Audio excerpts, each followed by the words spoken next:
Tragedi kebakaran di Lapas Kelas 1 Tangerang yang menewaskan puluhan narapidana kini menjadi sorotan. Selain mencari tahu penyebab pasti dari kebakaran, faktor keamanan dari lapas juga perlu menjadi perhatian.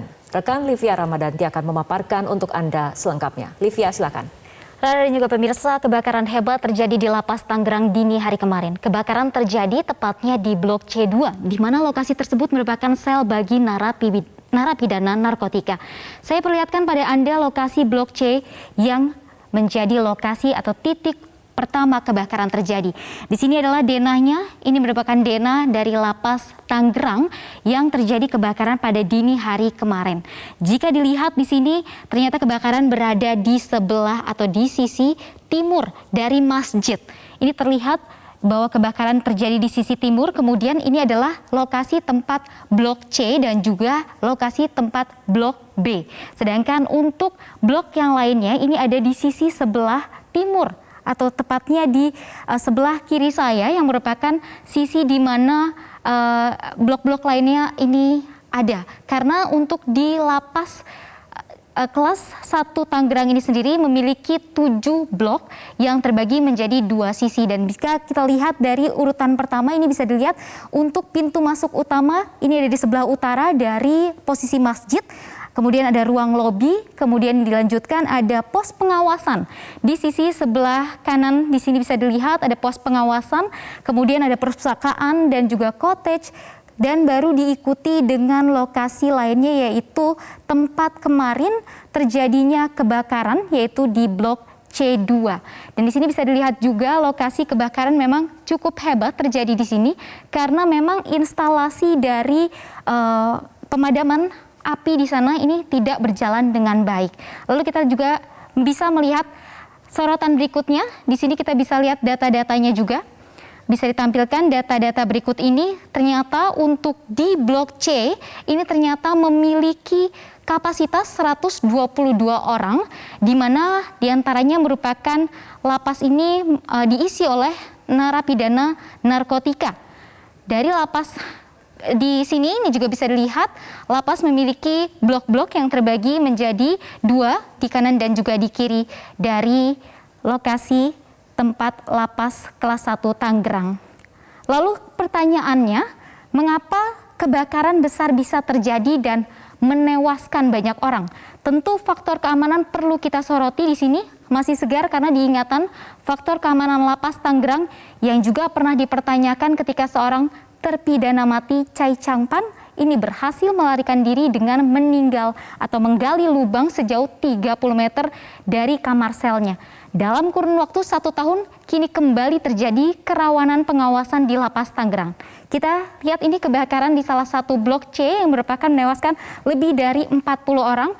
Berikut ini data dari kasus apa saja atau keamanan dari Lapas Tangerang ini apakah memang buruk.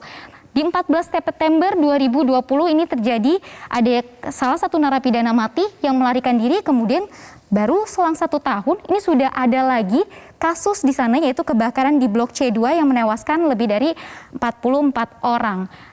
Meski belum diketahui penyebab pasti, namun menurut kepolisian indikasi kebakaran ialah hubungan arus pendek listrik. Ini merupakan dugaan hubungan arus pendek listrik atau korsleting listrik yang dipaparkan oleh kepolisian dari olah TKP yang kemarin sudah dilakukan. Titik api ini bersumber dari 1 titik. Kemudian titik api mengenai atap di balik plafon. Karena plafon ini terbuat dari triplex yang mudah terbakar, maka api kemudian sulit untuk dipadamkan. Mengutip pernyataan pakar kebijakan kebakaran UI, Fatma Lestari dari tayangan Breaking News Metro TV, para pihak ini sebaiknya tidak hanya fokus pada penyebab langsung kebakaran, melainkan akar permasalahannya karena berdasarkan fakta lapangan, sebelum Lapas Tangerang terbakar, sistem proteksi di lapas jauh dari kesempurnaan. Kita lihat fakta-faktanya ini adalah di Lapas Tangerang belum ada instalasi listrik di Lapas Tangerang yang diperbaiki sejak tahun 1972. Kemudian Lapas Tangerang ini tidak memiliki hidran dan yang terakhir hanya memiliki alat pemadam api ringan atau APAR di setiap bloknya. Ini tentu harus menjadi perhatian. Kemudian korsleting listrik ini bisa terjadi karena banyak sebab. Namun yang terpenting adalah perawatan dari instalasi listrik itu sendiri. Karena menurut Fatma Lestari, umur instalasi listrik atau bangunan tidak berpengaruh ketika proteksi berjalan baik. Bisa dikatakan ini kalau di lapas tersebut terjadi korsleting listrik tetapi proteksi kebakaran bekerja dengan baik, maka korsleting listrik tidak akan membesar seperti yang terjadi pada dini hari kemarin. Sementara itu hingga saat ini polisi masih terus melakukan investigasi terkait dugaan tindak pidana. Polisi juga memeriksa sejumlah saksi, melakukan pemeriksaan lab dan juga pengambilan alat bukti tadi yang sudah dikatakan oleh Pak Ramadan bahwa ada 22 orang saksi yang diantaranya adalah petugas lapas dan juga penghuni, kemudian orang-orang yang ada di sekitar sana, dan kemudian sudah dilakukan juga pemeriksaan lab oleh Puslapor, kemudian juga pengambilan alat bukti. Apa aja alat bukti yang sudah diambil? Di antaranya adalah kabel, alat listrik, dan juga saluran instalasi. Jangan sampai kasus ini menguap begitu saja. Kejadian kebakaran lapas perlu pengujian atau pertanggungjawaban hukum serta perbaikan dari semua sektor terkait agar peristiwa serupa ini tidak terulang lagi. Saya kembalikan ke Rara.